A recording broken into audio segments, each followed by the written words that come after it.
Menga ko'p savol bo'ladi. Samoyka qurish uchun qancha joy kerak bo'ladi? Kelinglar, shuni men sizlarga tushuntirib o'tmoqchiman. Sizlarga tushuntirmoqchi bo'lganim, qarang, samoykaning razmerlari qanaqa bo'ladi? Eni 5 metrga qurganmiz. Enini bo'yni 4 metrga va uzunligi 6 metrga.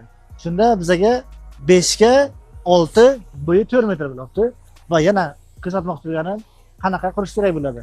Hozir bizlar borguncha samoyka tayyor bo'lgandan keyin karkasi polik deb ajratilgan. Mana shu razmer profili o'rtasi bu o'rtasi 26 sm bo'lishi kerak. Bo'lsa polik qotirishimiz uchun polik deb ajratilgan 26 sm va motorxona ko'rsangiz mumkin. Motorxona endi 2 metr, bunaqasi 6 metr joyga sig'dirganmiz.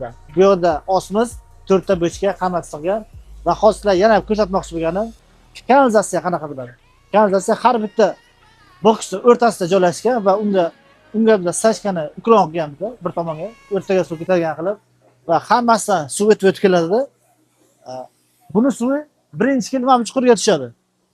Buni suv birinchi kelma chuqurga tiniydi.